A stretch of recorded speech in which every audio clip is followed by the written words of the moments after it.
And then 1939 came, and eventually, when I finished my school, the Germans attacked the 1st of September 1939.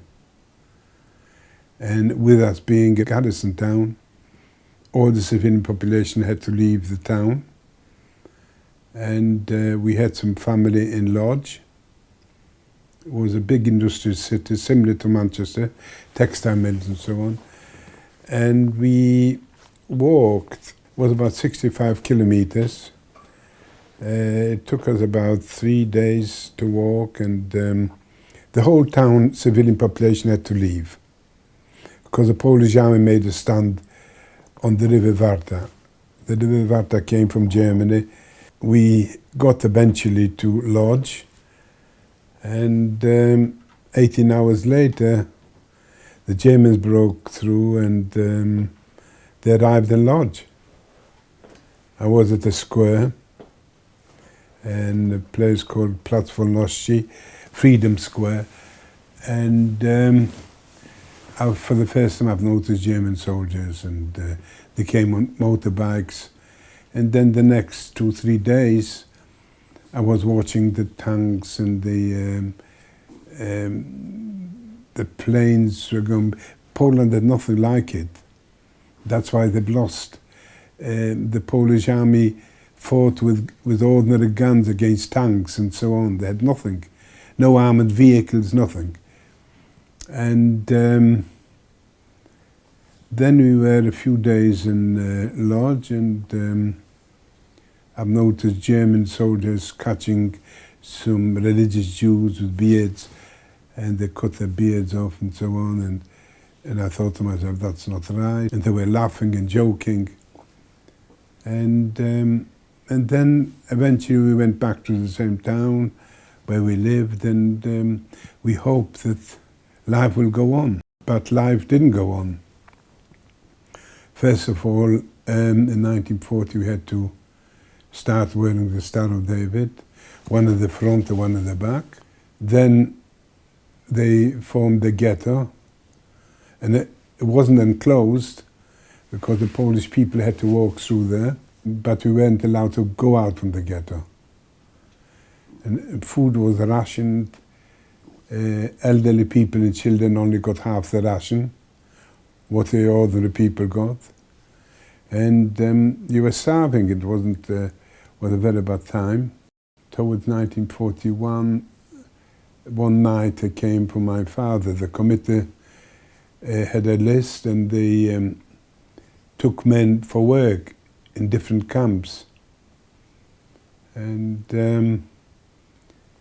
they came, and they asked him to come with, and he did. And as they took him out, he disappeared. He escaped. Then our door was kicked in, and then they looked at my brother, who was 4 years older than me, and they said, your father escaped, you've got to come. So he went, and he escaped. And then our door was kicked in. The policeman shouted at my mother, and she said, well, you took them, and I never seen them since. He looked at me, 11 years old. I never thought they wouldn't take me, no. At that time, they still took you to a doctor to see if you fit for work. And the doctor sent me home. But somebody from the committee said, no, his father escaped, his brother escaped, somebody must go, and he must go. My fate was sealed, and I wanted to go. Instead of them going, I wanted to go. And we were taken to a police station. We stayed overnight in the police station, and the following morning we were taken to the railway station. Outside the railway station, my brother was beckoned me. He said, I want to speak to you. He had a suitcase and said, I'll go. I said, no, I will go. And so we had a situation, and but I won. And we were taken on a train to Otoczno, that's near Poznań, and we started with 2,500 men. Within 18 months, there was only 11 of us left alive. The beating, the hanging, it was just terrible. The SS were there, and they run the camp in black uniforms. Our part of the railway line was finished, and it was ready for the attack on Russia. I was lucky. I was cleaning the camp commander's office and his house, and I could pinch a piece of bread and so on from him because I was cleaning his place. And that kept me going, and when the camp was closing, he said, "I'm sending you home." I got worried when he sent me home because a bit before that, these people who volunteered to go back home, a van came. It had just a door to open, and had a pipe from the engine in the back, and that's the first gassing. They started gassing people. He says, "I'm sending you home anyway." And he said, "There's a man came from your town, and I've knew him. He was a painter. He was an ethnic German, and it was right. It did send me home, me and another boy, and that was in 1942.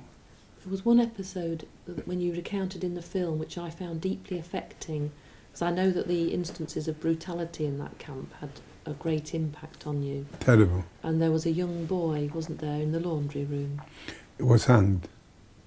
Yes.